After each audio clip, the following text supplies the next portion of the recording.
In a world where 1% of the population owns 40% of the planet's wealth, in a world where 34,000 children die every single day from poverty and preventable diseases, and where 50% of the world's population lives on less than $2 a day, one thing is clear: something is very wrong. And whether we are aware of it or not, the lifeblood of all of our established institutions, and thus society itself, is money. For understanding this institution of monetary policy is critical to understanding why our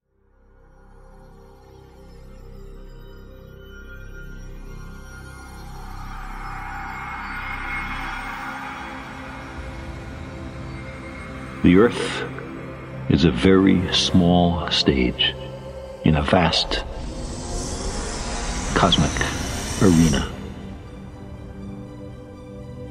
Think of the rivers of blood spilled by all those generals and emperors,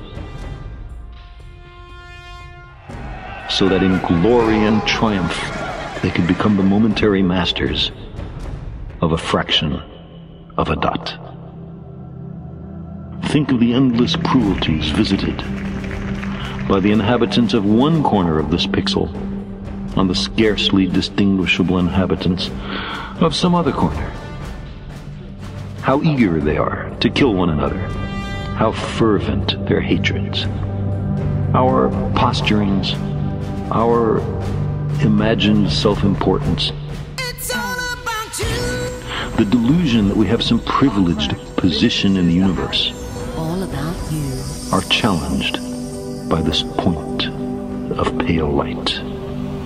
Our planet is a lonely speck in the great enveloping cosmic dark.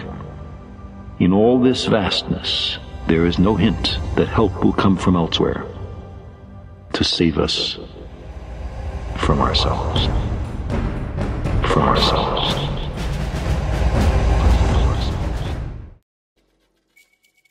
When I was a young man, growing up in New York City, I refused to pledge allegiance to the flag. Of course, I was sent to the principal's office, and he asked me, "Why don't you want to pledge allegiance? Everybody does." I said, "Everybody once believed the earth was flat, but that doesn't make it so." I explained that America owed everything it has to other cultures and other nations, and that I would rather pledge allegiance to the earth and everyone on it. Needless to say, it wasn't long before I left school entirely, and I set up a lab in my bedroom.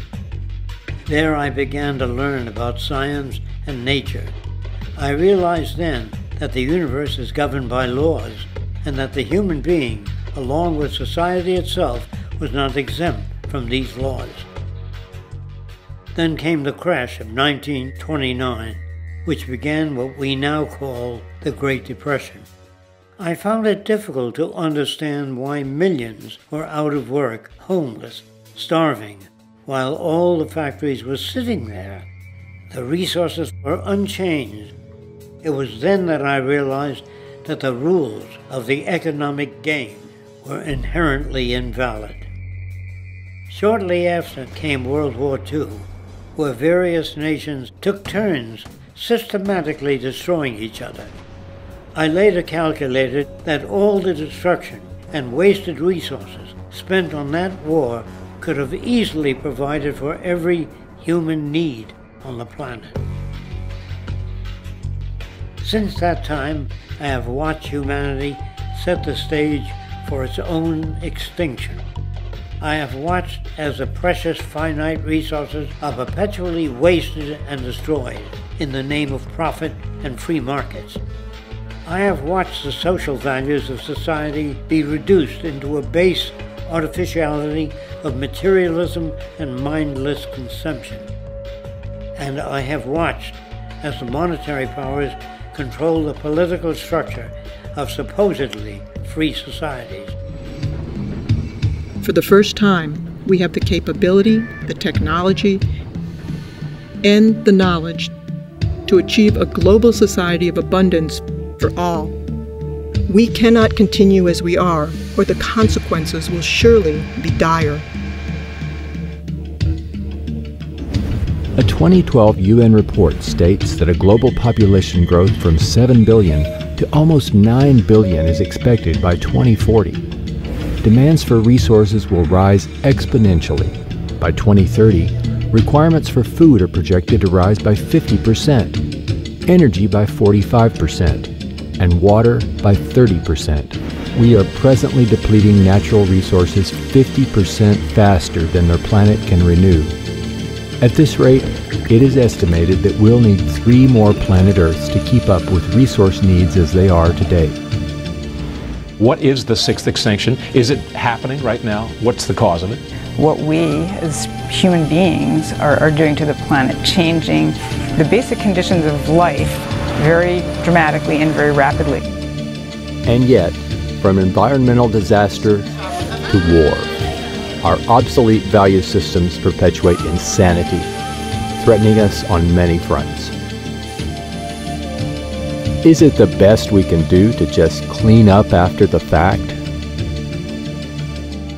Are politicians capable or even competent to manage the world around us? Speaker, let me explain. The Prime Minister. Heard about them, right, brothers? No. They say they want to build themselves a flying machine. They ain't never gonna be no flying machine. If God wanted them to fly, He would give them wings. Yeah. Our minds are changed by events. I changed my mind. Yeah, me too.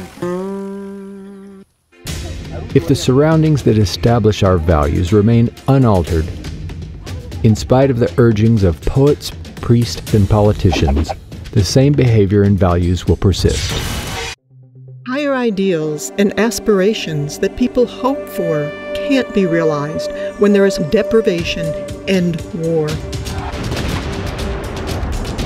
If you want to go bomb somebody, there's remarkably little discussion about how much it might cost, but when you have a discussion about whether or not we can assist people who are suffering, then suddenly we become very, cost conscious.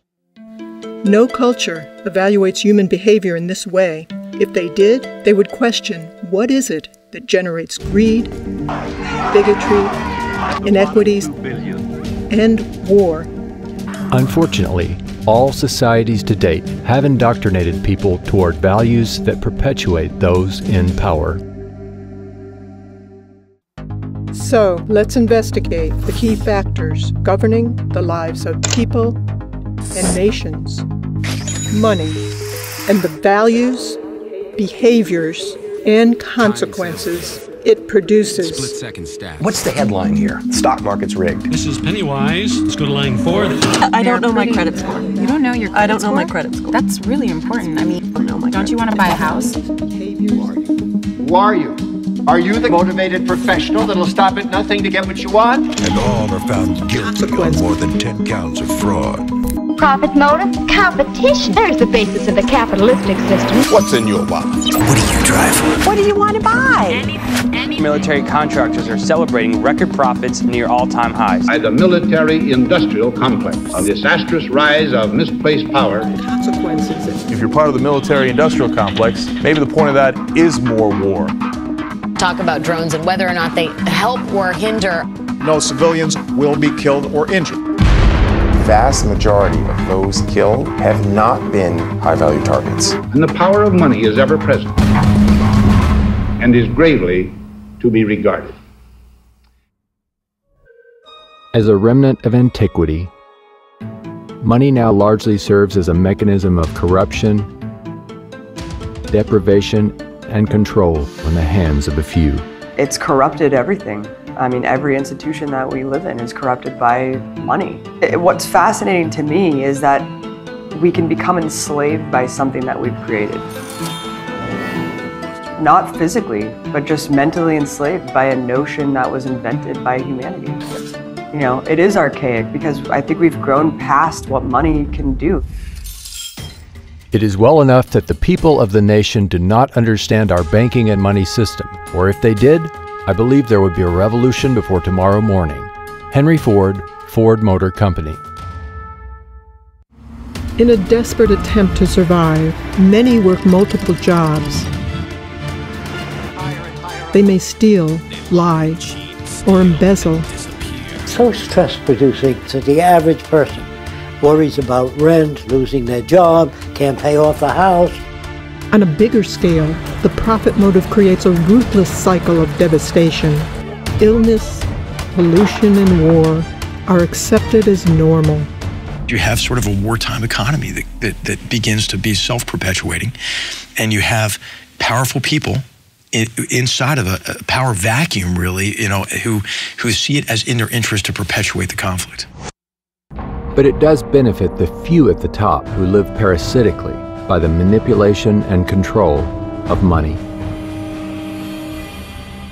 The banking system right now is effectively enslaving individuals, enslaving students, enslaving institutions, and sucking resources from them. They set it up so that there would be private central banks that could charge everybody interest on the currency and allow themselves to get rich without having to do anything. Who's been doing all of this?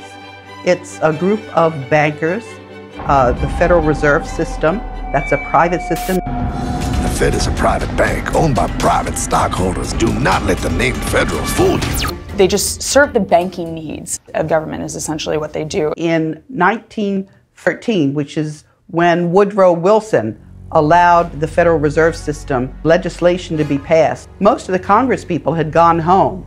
This legislation turned the central bank system of the United States over to the Federal Reserve Board, making them the only group that could issue Federal Reserve notes or U.S. dollars.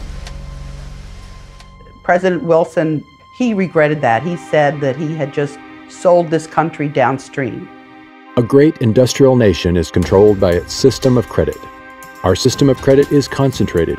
The growth of the nation, therefore, and all our activities are in the hands of a few men.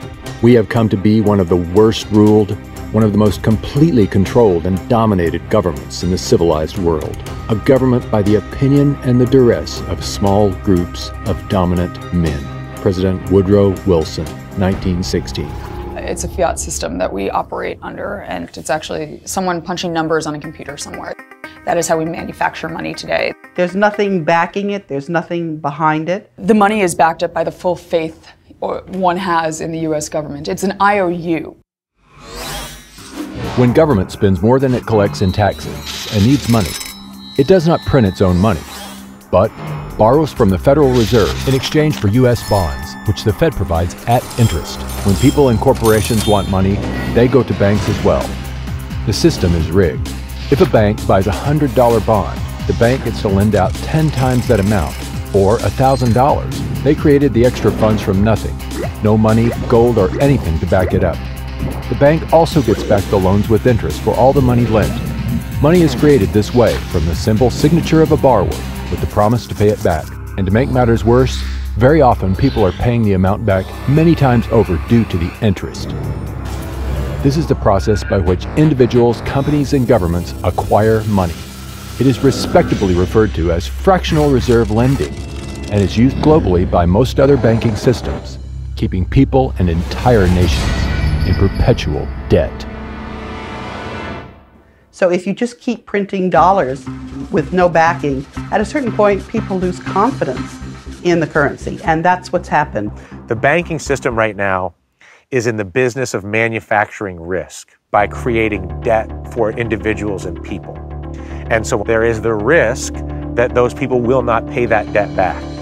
But the liabilities for the risk have been and continue to be assigned to the U.S. taxpayer in the U.S. currency.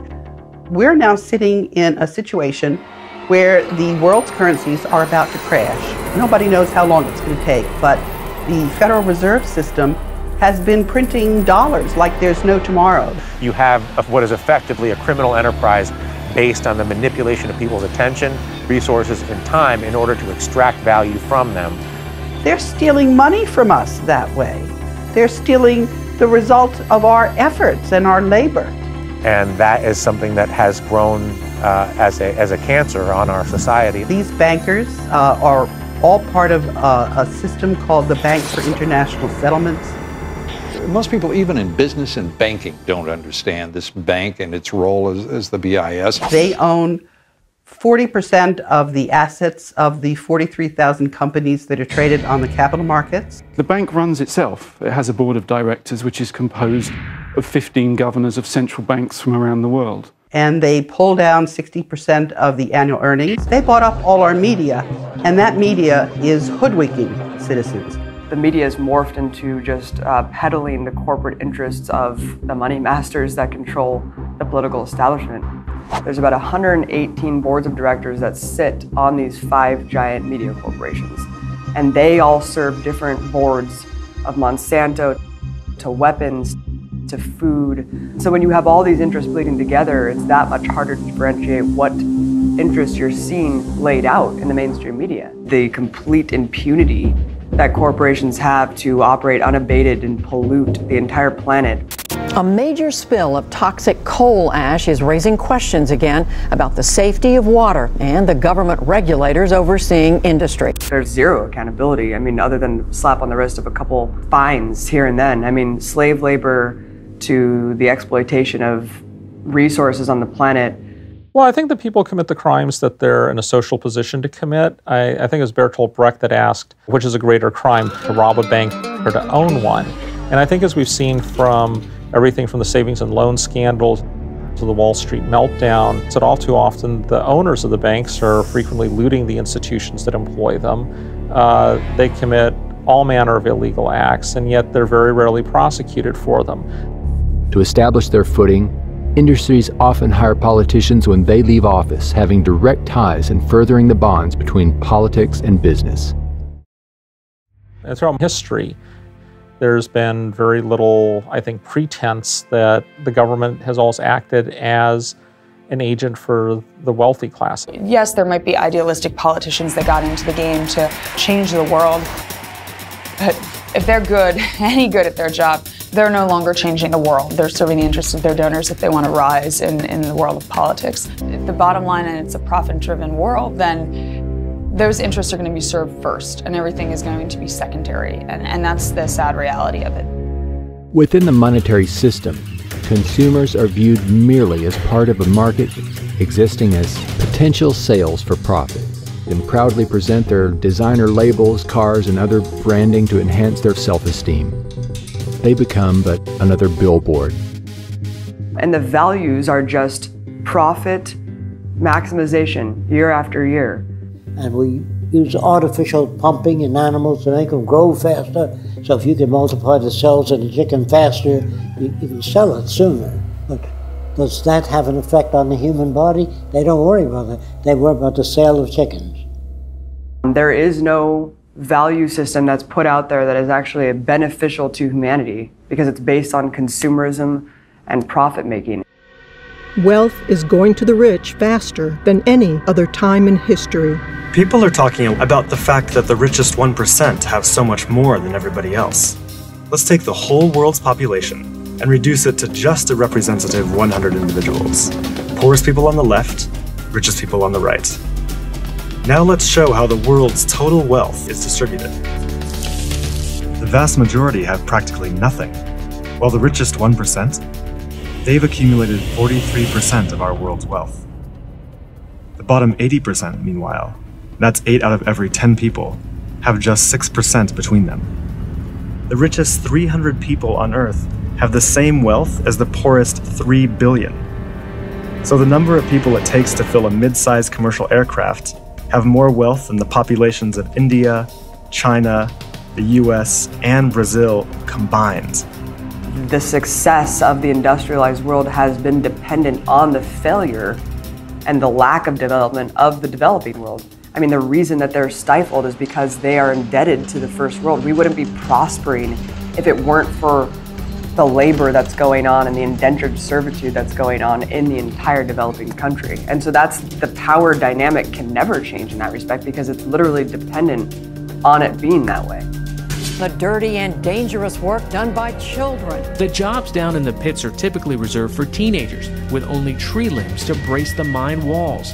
The risk to them is real. Rich governments like to say they're helping poor countries develop. But who's developing who here? Each year, poor countries are paying about $600 billion in debt service to rich countries on loans that have already been paid off many times over. And then there's the money that poor countries lose from trade rules imposed by rich countries. Altogether, that's more than $2 trillion every year. Money systems have existed for centuries, and whether we realize it or not, have always been used to control behavior by limiting the purchasing power of the majority of people.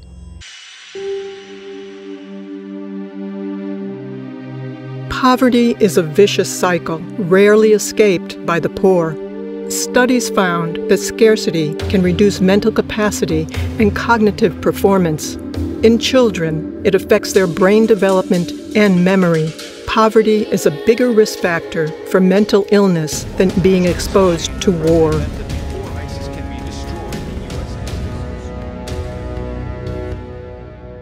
Socioeconomic exclusion also prevents people from buying healthy foods.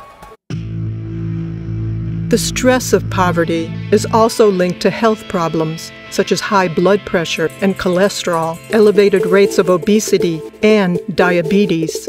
Statistically, they are far more likely to smoke. Additionally, the poor are often forced to live in areas of low air quality. Far from being a problem for only the poor, all areas of the socioeconomic spectrum suffer when our air, food, and water are polluted by fossil fuel emissions and radiation from nuclear accidents.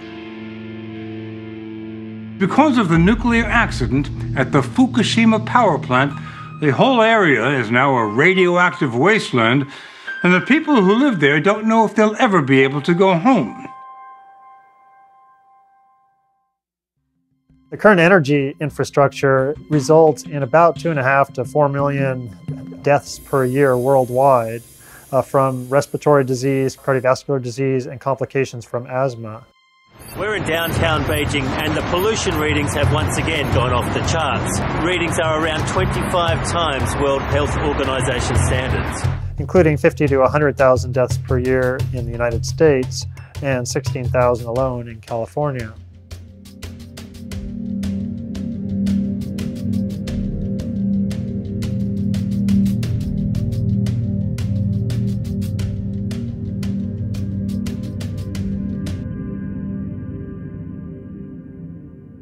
The economic system that we're living in today is destroying the planet because it is based on an unsustainable model. We're seeing proof of that right now. The current energy infrastructure, which has been going on for a long time, has resulted in the accumulation of greenhouse gases and particles that cause warming of the Earth's climate. And the Earth's climate is warming at a rate faster than any time since deglaciation from the last ice age. In addition, higher CO2 levels, CO2 is an acid, it dissolves in water, becomes carbonic acid, and has resulted in the acidifications of the oceans, and this is destroying coral reefs.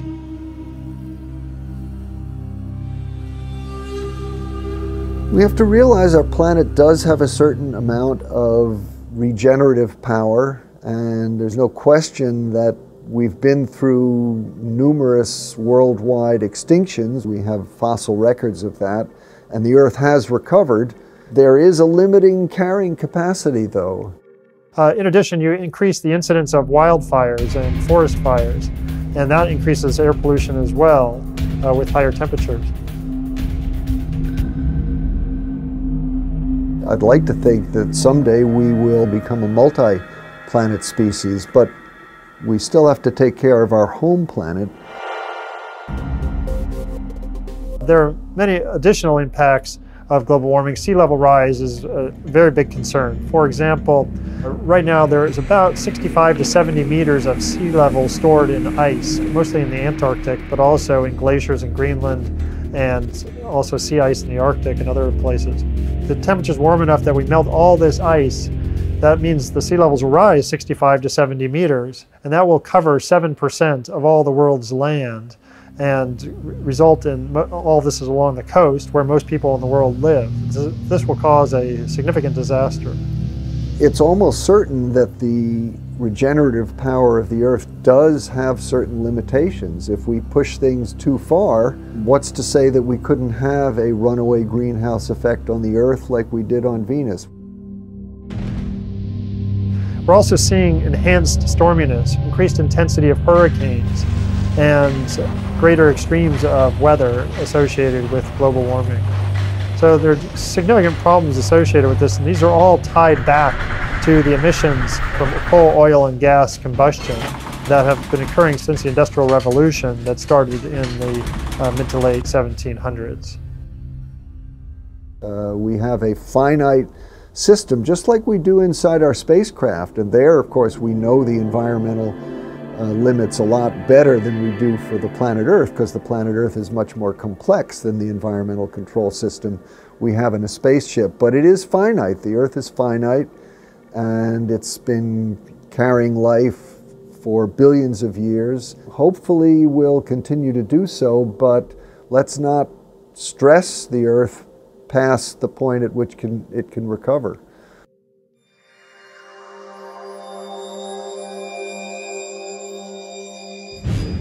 It is probable that war itself could be our undoing, let alone the environment.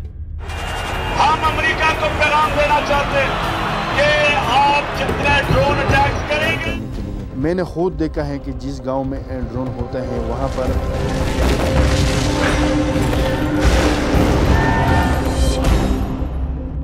Our brutal, competitive behaviors are not human nature, but simply a result of scarcity, making us all competitors in the fight to attain what we need to survive. And while scarcity is naturally occurring, it's also intentional in industries and governments for profit and national interest. As long as nations are immersed in scarcity, we will continue to have conflicts between people, crimes, murder, and other violence, to all-out war, the ultimate expressions of human stupidity. These behaviors must be surpassed if we wish to survive, and with our technological ability to provide for all, we must take steps towards a different approach, or the endless cycle of booms, busts, and war will continue. So we cannot survive in this system, and I think it's time to reinvent the wheel and figure out how can we really survive, not only as a species, but as a planet, because time's running out. To blame any individual or corporation does not get at the root causes of the problems. The structure of our socio-economic system itself has everyone out to meet their own needs, creating a predatory, competitive environment. Attempting to find solutions to the monumental problems within our present society will only serve as temporary patchwork, prolonging what is quickly becoming an obsolete system.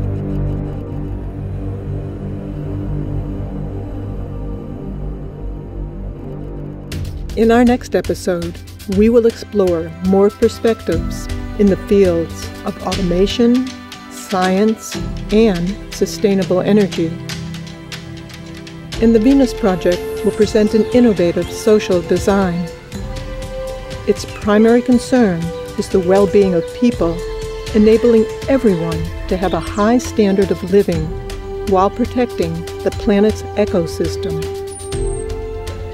We will explain and illustrate many proposals, total city systems,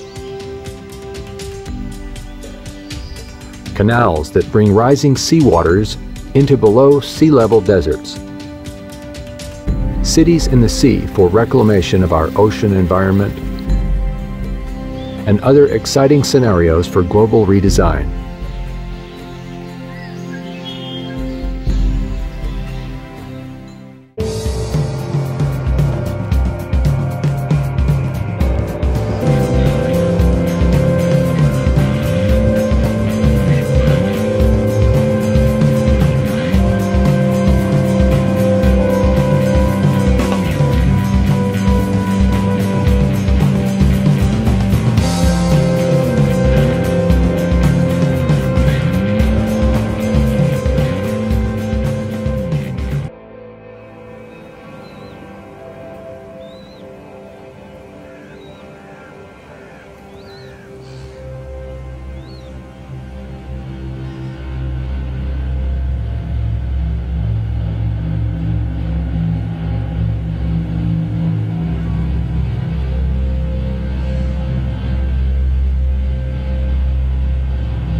People everywhere are making choices more connected with their values. We are simplifying our lives, buying less, and living more because we know that the earth supplies enough for everyone's need, but not everyone's greed. We recycle because we know the earth's resources are limited and that we must share those resources with those yet to come. We buy fair labor and fair trade goods in order to, well, be fair. We buy organic to keep chemicals off the land and out of our water, to protect wildlife, to keep farm workers and their children safe, and to keep our bodies healthy. We conserve water, save energy, and plug into the power of Mother Nature because we realize that when we make connected choices, we not only build better lives for ourselves, we build a better world for everyone. Still, there is one connected choice that often gets overlooked. It's one of the most far-reaching personal, practical, and ethical choices you can make.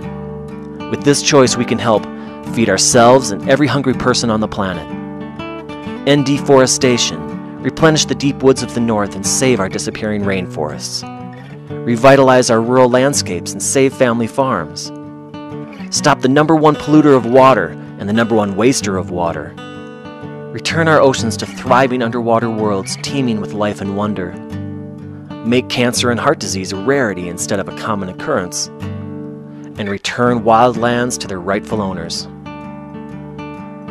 This powerful choice can be done by everyone, every day, by you, right now, with this.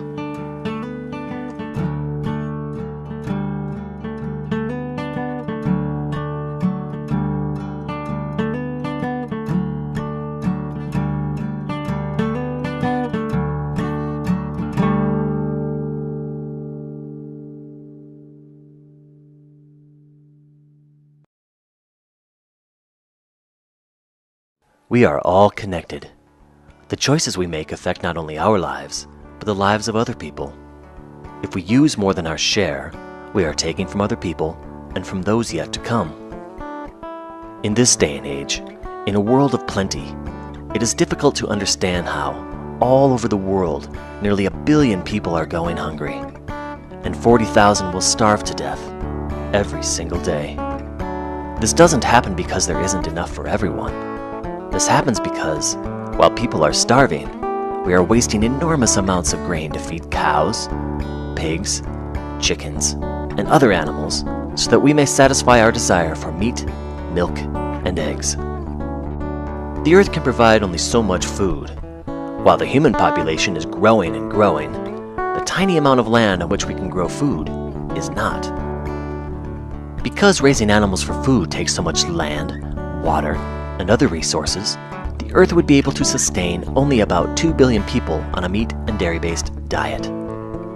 With a world population of nearly 7 billion people, it's easy to see that we need to find a better way. Vegan choices support a world where all may be fed. Vegan choices require only a fraction of the land and far fewer resources than what is needed to produce animal products. The equation is simple. The fewer animal products we consume, the more people we can feed. If we ignored this simple fact, more and more people will be going hungry as the world population continues to grow. Vegan choices also promote your own health and the health of others. The #1 killers in the United States, heart disease and cancer, are conclusively linked to consuming animal products. Vegan choices work to make these diseases a rarity and refuse to contribute to their escalating spread around the world as animal-based diets are pushed on other countries and upon the poor. Millions of people, instead of supporting the export of disease and hunger, are taking personal responsibility. They are being the change they want to see in the world. Their vegan choices are prolonging and bettering their own lives, easing the burden on the planet, and making a life-sustaining commitment to future generations.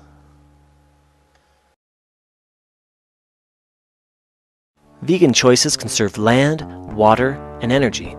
In fact, raising animals for food consumes so many resources that making vegan choices is one of the most powerful things you can do as an individual to help save the planet. One of the top contributors to global climate change is raising animals for food. That's right. While we're being encouraged to change our light bulbs and drive hybrid automobiles, the United Nations found that raising animals for human consumption contributes to global warming more than all the planes, cars, and trucks on the planet combined. 40% more. To feed and water farmed animals takes enormous amounts of water. To produce just 1 pound of meat requires on average 2,500 gallons of water. A gallon of cow's milk, 750 gallons of water. By simply making vegan choices, you can save over 1.3 million gallons of water every year. That's so much water that being vegan, you could leave your shower on 24 hours a day, 365 days a year, and still you couldn't waste as much water as someone consuming an animal-based diet. Many of us recycle paper because we want to save trees. But the number one reason for cutting down trees, including the destruction of the rainforest, is to clear land to grow food for farmed animals. In just 1 year, a vegan saves a full acre of trees, equal to millions of pieces of paper. The billions of animals we raise for food not only use most of our water and eat most of our food, they poop most of it out. In the US, farmed animals produce 130 times more excrement than the entire human population, 86,000 pounds per second. Per second! That's enough to rebuild the Denver skyline every 24 hours out of poop. This concentrated slop pollutes our water, destroys our topsoil, and contaminates our air. We have forgotten that the oceans used to teem with life. Whales and dolphins and sea turtles were common and abundant. Schools of fish were so plentiful the waters would tumble and froth with life. But now, our oceans are dying. Industrial fishing has caused a global decline in fish populations to near extinction in most parts of the ocean. Massive nets miles long scrape the ocean depths and indiscriminately scoop up and suffocate everyone in their catch. Turtles, seals, dolphins, whales, and billions of struggling fish. And industrial fish and shrimp farms are creating environmental dead zones. Massive amounts of concentrated waste from these factory farms smother the ocean floor and choke the life from it. But it's not too late. Imagine a world of clean air, clean water, millions upon millions of acres of replanted forests and flourishing grasslands, thriving oceans teeming with life and wonder, and vast expanses of wildlands given back to nature and the wild animals who used to call them home. Vegan choices work so that all of this may one day again be the world we all share.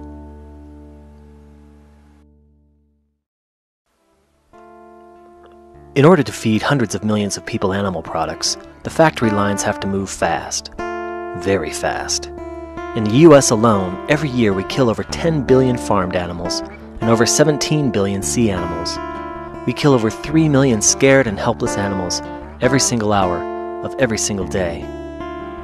How can it be that 95% of Americans feel it is wrong to unnecessarily hurt and kill helpless animals, yet 95% of Americans continue to unnecessarily hurt and kill helpless animals so they can eat them? Why the disconnection? It's time to connect. When you make vegan choices, you stand up for the meekest among us, those who rely entirely on your ability to show compassion.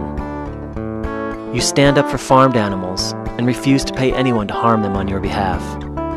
You stand up for the millions of wild animals who are displaced and brutally killed to make room for farmed animals and profits. And you help rebuild the wildlands they call home. Most of us have had the opportunity to get to know an animal. When you get to know them, you quickly find out that they each have their own personalities, their own quirks, their own ways. You can tell when they're happy, or sad, or scared, and sometimes we forget that this is true for all animals. And most of us have felt the unconditional love of an animal, that deep bond that seems to go beyond our human connections. We talk to our dogs and to our cats, and sometimes we connect with them more deeply than with anyone else. They love us, and we love them. You can feel that connection again and again by giving your love to every animal, those we call our pets, wild animals, and those who suffer on farms and in factory farms. Make vegan choices to align with your true love for animals. Expand your circle of compassion, and the love will come back to you 1,000 times. Each of our choices in the past helped build the world we live in today. And each of our choices from this moment forward will help build the world of tomorrow. There is a way to build a better world, a world in which we would all like to live, a world driven by the innate goodness of people and their values of justice, kindness, and compassion for other people, for the planet, for the animals. Vegan. Every day you are invited to make choices. Live your values, change the world. It's that simple.